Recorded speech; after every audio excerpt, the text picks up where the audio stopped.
Hello aspirants, स्वागत है आप सबका Murari Lal GS research centre पे। अगर आप किसी भी कॉम्पिटिटिव एग्जाम्स की तैयारी कर रहे हैं, स्पेसिफिकली एसएससी एग्जाम्स की तैयारी कर रहे हैं, तो इडियम्स एंड फ्रेजेस बहुत इंपॉर्टेंट है। हर साल क्वेश्चन पूछे जाते हैं। तो आज का हमारा टॉपिक है idioms and this is lesson number 3।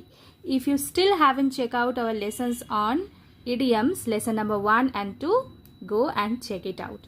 Idioms के साथ साथ हम लोग सिनोनिम एंड एंटोनिम्स की भी तैयारी कर रहे हैं, तो दोनों की तैयारी जारी रखते हुए आज के इस लेसन को देख लेते हैं।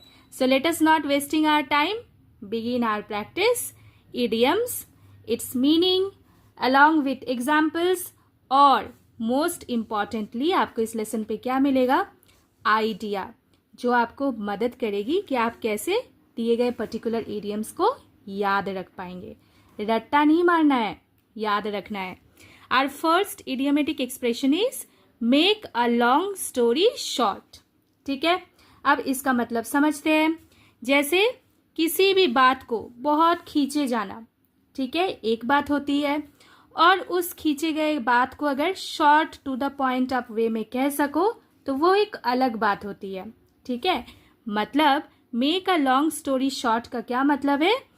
Just you need to state important facts and points, मतलब उसको इलाबोरेट वे में ना कह के, बहुत ज़्यादा एक्सप्लेन ना करके, जितना टू द पॉइंट फैक्ट और पॉइंटेड एक्सप्लेनेशन हो इतना ही आप दे दो।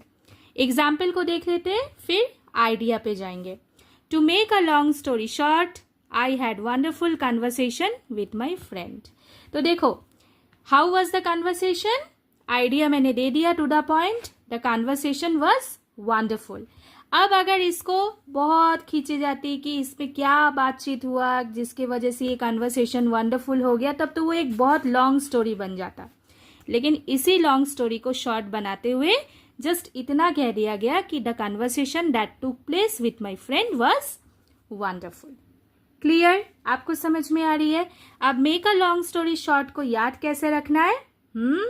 देखो, इंपॉर्टेंट पॉइंट, ठीक है, clear, leave rest other details, just important point, just basic important point. ठीक है, क्लैरिटी आ रही है ना आपको? अगर आपको समझ में आ रही हो तो ज़रूर लाइक करें, शेयर करें एंड कमेंट भी करें। Next, our next idiomatic expression is burn one's fingers. इसको अच्छे से समझने के लिए इसका पहले आइडिया ही बता देती हूँ, इसके बाद इसके एग्जाम्पल्स पे जाएंगे और मीनिंग पे जाएंगे। बर्न वंस फिंगर्स, इस एक्सप्रेशन को हम लोग कब इस्तेमाल करते हैं?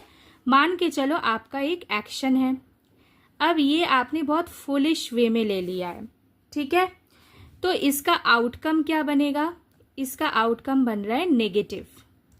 ठीक है, तो आपके पास मॉरल लेसन क्या है? Do not repeat this. आपको मतलब समझ में आ रहा है? तो आपका एक एक्शन जो कि सही एक्शन नहीं था, तो उसका कंसिक्वेंस मतलब रिजल्ट क्या निकला? नेगेटिव निकला।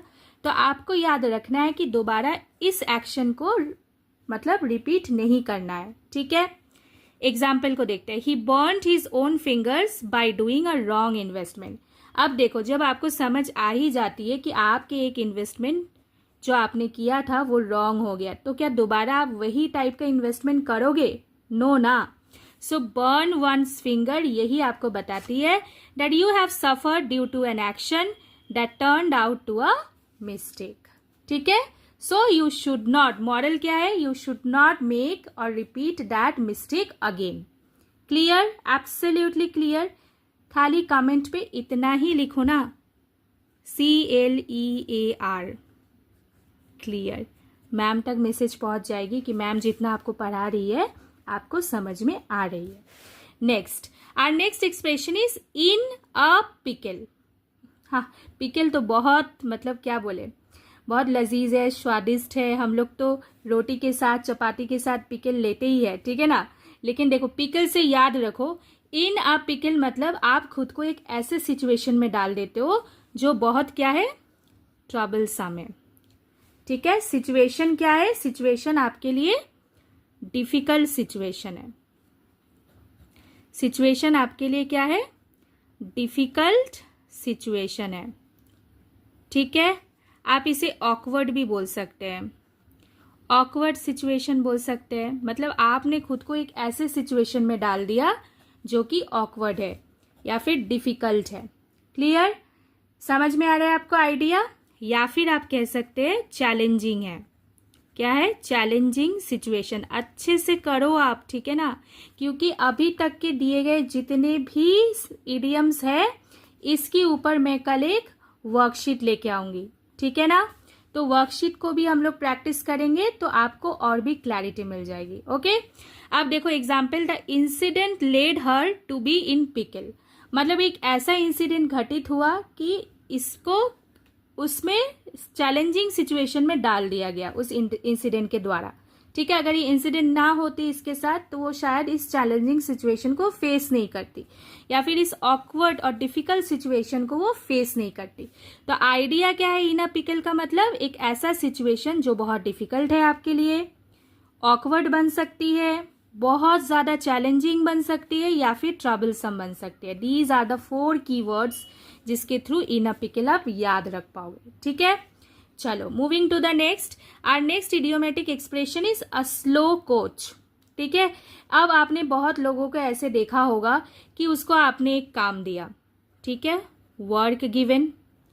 अब इस वर्क को वो बड़े ही स्लो प्रोसेस में किए जा रहा है। ठीक है, मतलब बहुत लेजी है, ठीक है, बहुत लिथर्जिक है, धीरे धीरे धीरे धीरे वो काम किए जा रहा है। तो ऐसे बंदों को हम लोग कहते हैं स्लो कोच। ठीक है, तो जैसा कि आप प्रिपरेशन कर रहे हो, अगर आपने टारगेट सेट किया है कि आज पूरे दिन में इतना इतना इतना पढ़ना है, but we are human beings, कभी कभी तबीयत खराब भी हो सकती है, तो आप बहुत लेथर्जिक फील कर रहे हो, काम नहीं बन पा रहा है, then you are turning to become a slow coach. ठीक है, अब देखो, do not be a slow coach to complete the task. अगर आपको एक टास्क दिया गया और you are healthy, you are fit and fine, then do not turn to be a slow coach. ठीक है, टू कंप्लीट द टास्क। आपको ये एग्जाम्पल क्यों दिया गया, ताकि आप चीजों को याद रख सको। ठीक है, मतलब लेजी इन एक्शन, इतना याद रखो। एक आपको टास्क दिया गया एक्शन जिसको आप कर रहे हो बहुत ही स्लो लेजी प्रोसेस में और लेथर्जिक हुआ, ठीक है, तब होगा a slow coach. Our next idiomatic expression is miss the boat. ठीक है, मिस द बोट मतलब जब आपको एक चांस मिला, ठीक है, आपने उसको मिस कर दिया। ठीक है, मौका आपके हाथ पे आया पर वो मौका आपसे छूट गया। ठीक है, आपको अपॉर्चुनिटी मिला, ठीक है, लेकिन आप उस अपॉर्चुनिटी को काम पे नहीं ला पाए, मतलब लूजिंग अ चांस। ठीक है, को चांस मिला लेकिन फिर भी आप उस चांस को मिस कर दिया, so that is called miss the boat. Okay, so the key things are, जैसे मिस किया आपने, क्या, चांस, अपॉर्चुनिटी। ओके, मिस और लॉस्ट, चांस और अपॉर्चुनिटी, तो मिस द बोट हो जाएगा। एग्जाम्पल के द्वारा समझते हैं, you will miss the boat if you do not participate in the competition. मान के चलो एक कंपटीशन होने वाली है, अब इस कंपटीशन में अगर आप टेक पार्ट करते हैं, मतलब अगर भाग लेते हैं, मतलब पार्टिसिपेट करते हैं, तो क्या पता आपको एक बहुत बड़ी अपॉर्चुनिटी ये मिल रही है, आप इसके द्वारा कुछ इम्पैक्टफुल कर सकते हैं। तो अगर आप इस अपॉर्चुनिटी को खो देंगे तो क्या होगा, you will miss the boat. ठीक है, तो यू नीड टू पार्टिसिपेट, इस एग्जाम्पल को यहाँ पे दिया गया। चलो, our next idiomatic expression is beyond question. Beyond question, beyond question का क्या मतलब है, देखो बियॉन्ड क्वेश्चन का ये मतलब है ना, जैसे एक लेवल तक, ठीक है, एक ऐसा चीज घटा जो एक आपके लिए क्या है, सर्टेन है, जिसको आप डाउट नहीं कर सकते, नो डाउट। ठीक है, अच्छे से समझो, आप उसको डाउट नहीं कर सकते।